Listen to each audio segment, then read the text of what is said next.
1000만 원 이하로 생활 밀착형 중고차 구매하기. 세컨카로 막 타는 중고차나 마실용, 초보 운전 또는 운전 연습용, 운전 연습 등등을 하기 위해서 1000만 원 이하로 어느 정도 차도 잘 가면서 가성비가 좋아야 되잖아요.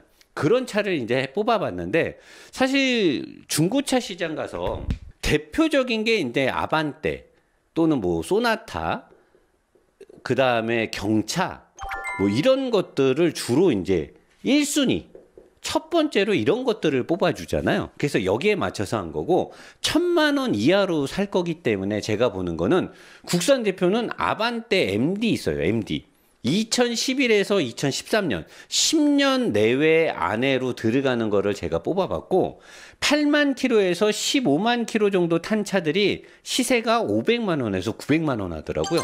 이때 당시에 차값이 얘네가 2천만 원 약간 왔다리 갔다리 했거든요. 근데 10년 가까이가 됐는데 중고차 시세가 한 평균적으로 보면은 요 중간이니까 700만 원 보면 되잖아요.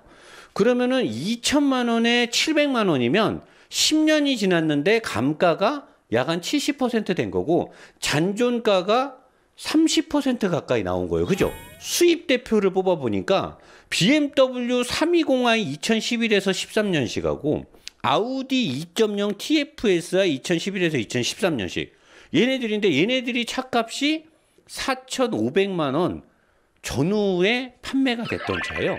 그러면 얘네들은 10년 가까이가 되니까 여기 보면 중간 정도 보면 한 900만 원 정도 하는 거거든요. 그러면 얘네는 감가가 80% 정도 된 거고, 실제로 잔존 가치는 20% 정도 된 거예요. 그러면은 신차값 대비 감가율로 따졌을 때는 얘가 훨씬 더 메리트가 큰 거죠. 왜냐면 신차 가격 대비 지금 현재 가격이 감가가 훨씬 더 많이 돼 있잖아요. 물론 수입차가 감가가 많은 데는 그만한 또 이유가 있겠죠. 수립이나 뭐 중고차 시세는 수요와 공급의 원칙에 따라서 값이 매겨지기 때문에 공급되는 물량과 수요자가 얼마나 찾느냐에 따라서 가격이 확정이 되거든요. 근데 어쨌든 신차가 판매됐던 금액 대비로 현재의 값어치를 매기게 되면 수입 중고차를 사는 게 이제 훨씬 싸요. 자, 근데 새 차가 아니니까, 새 차의 경우는 여러분들이 차를 살 때 AS를 서비스 센터에서 해주고 특별한 문제가 없잖아요.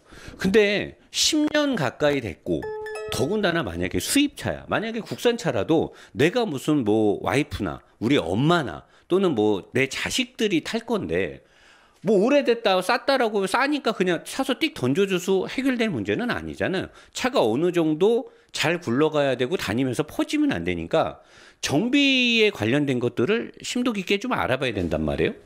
자, 그러면은 중고차를 샀을 때 가장 필요한 핵심적인 메인터넌스 정비에 뭐가 들어가느냐? 엔진 오일, 미션 오일, 냉각수, 브레이크, 타이어, 댐퍼, 쇼바라고 하죠. 타이밍 체인, 벨트냐, 요런 것들을 갈아줘야 되고, 누수가 있는지, 하체 서스펜션의 부식류, 부시, 뭐 이런 것들에 대한 내구성들을 다 확인을 해서 타야 되는데, 이런 것들을 다 갈면은 엄청 좋아지죠. 노사장이 늘 자주 진행했던 중고차 알아가기에서 이런 것도, 오래된 차를 가져다 이런 것들을 싹 갈아갖고 차의 컨디션을 완벽하게 끌어올리는 작업을 했던 게 중고차 알아가기인데, 이제 여러분들이 신차가 아니라 중고차를 샀을 때 어떻게 하면 중고차를 잘 살 수 있고 어떤 차를 사는 게 합리적이냐? 자, 제가 리뷰를 해보니까 국산 아반떼 MD 제가 2012년식을 지금 오늘 리뷰가 끝났어요. 중고차 알아가기가 타보니까 너무나 형편없는 거야. 도도 탈 수가 없어. 근데 만약에 내가 초보야, 면허를 처음 땄어, 아니면 내가 뭐 급하게 어디 내려갔는데 세컨카가 필요해서 잠깐만 타고 출퇴근만 해야 돼, 그러면 사도 돼. 근데 내가 차를 좀 좋아하고 어차피 비싼 차는 못 사, 새 차는 못 사, 내가 한정적인 금액 1000만 원 이하에서 차를 사서 좀 재밌게도 타야 되고 모두 해야 돼. 나 같으면 이걸 살 것 같은 거야. 왜 이거를 살 것 같으냐면 주행 성능에서는 아예 넘사벽이에요. 그냥 뭐 수입차니까 BMW가 좀 좋다가 아니라 아반떼라는 차의 등급하고 BMW 3 시리즈는 전 세계 1등이에요. 1등. 세계에서 소형 세단에서 1등.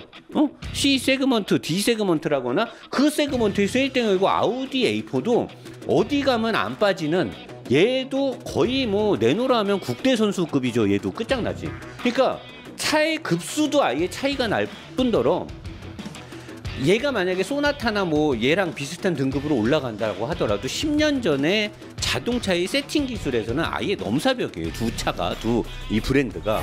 자, 그러면 사람들이 그래요. 자, 그거를 샀는데 수리비가 너무 많이 나와서 못한다. 자, 보면 엔진 오일하고 미션 오일에서는 미션 오일은 수입차가 좀 더 비싸요. 국산차가 좀 더 저렴하겠죠. 하지만 엔진 오일은 어차피 오래된 차 얘네들은 뭐 되게 비싼 오일 넣을 게 아니니까 비슷한 오일을 넣는다고 했을 때 1에서 2리터 정도의 오일값하고 공임은 어차피 비슷하게 나옵니다. 오일 필터도 요새는 그렇게 큰 차이가 안 나요.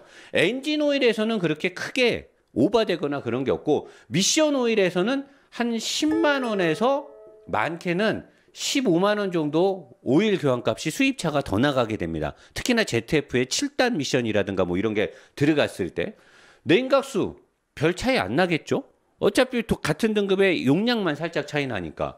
브레이크, 요새 브레이크도 대부분 수입차들도 상신이든 뭐든 인터넷에서 싼 저렴한 파츠들이 많기 때문에 디스크까지 다 갈았을 때는 비싸겠지만 브레이크도 저는 크게 비싸다는 생각을 안 해요. 타이어. 자, 아반떼급의 한 개당 타이어는 7만 원 전후면은 완전히 그냥 떡을 칩니다. 떡을 치고 괜찮은 걸 써요. BMW 3 시리즈나 A4에는 한 개당 타이어가 9만 원짜리를 넣게 되면 얘 또한 떡을 쳐버립니다. 그러면 4개를 다 갈았을 때의 차이도 약 8만 원 정도밖에 차이가 안 나죠.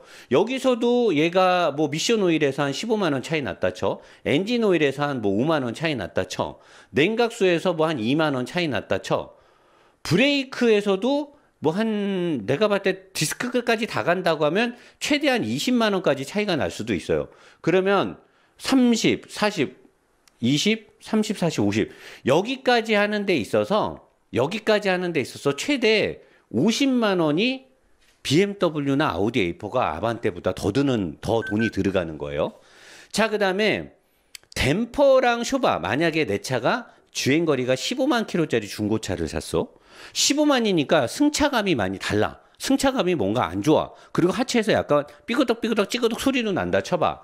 자, 그러면은 국산차 같은 경우는 댐퍼를 갈 때 스프링하고 같이 갈게 돼 있어요. 우리나라 거는 스프링도 내구성이 좀 약해가지고 같이 주저앉는다 그래서 쇼바랑 스프링이랑 마운트랑 다 싹 다 해갖고 아반떼 같은 경우 내가 정비공장에 했을 때 알아봤더니 70만 원 정도 같은데 그쪽 부위를 싹 다 4바퀴를 다 가면 BMW 같은 경우는 댐퍼랑 쇼바랑 다 갈았을 때 한 100 정도 나와요. 얘는 스프링을 안 갈아도 돼요. 스프링이 내구성이 좋아서 댐퍼만 간단 말이에요. 댐퍼 마운트라. 그러면 100만 원 나와요. 여기서도 차이가 한 30만 원 나요. 그러면 여기까지 왔을 때 차이 나는 게 50에 그 다음에 댐퍼랑 쇼바를 바꿨을 때 차이 나는 게 30이야. 그러면 이 차와 이 차를 중고로 샀을 때 꽤 괜찮은 상태까지 만드는 데 있어서 똑같이 수리를 한다라고 했을 때 BMW나 아우디가 80만 원 정도를 더 쓰게 되는 거예요. 그러면 사람들이 아유 노 사장 900만 원 주고 사가지고 80만 원 뭐 물론 이제 여기까지 오는데 아반떼가 100만 원 들었어. 근데 BMW 하려니까 180이 드는 거야. 이거 부담된다. 근데 이 80만 원을 더 주고 나서 내가 갖게 되는 주행 성능이나 타고 다니면서의 만족감이라든가 운전을 하면서의 운전 재미는 아예 비교가 넘사벽이에요. 근데 여기서 이 금액을 상쇄시킬 수 있는 게 하나가 있어요. 뭐냐? 아반떼의 경우는 약 60만 원 정도. 아까 어떤 분이 K7 타이밍 벨트 갈아야 된다고 저한테 물어봤잖아요. 70만 원 정도 들어간다고.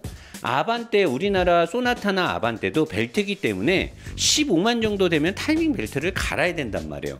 근데 이게 타이밍 벨트만 가는 게 아니고 냉각수에 관련된 냉각 워터펌프라든가 냉각수의 워터펌프라든가 리데나 등등 모든 것들을 다 가면 아반떼도 저렴하게 해야 50, 그거를 다 갈았을 때 일반적인 정비에서는 60이에요. 근데 BMW는 체인으로 돼 있어 가지고 요거를 안 갈아도 돼요.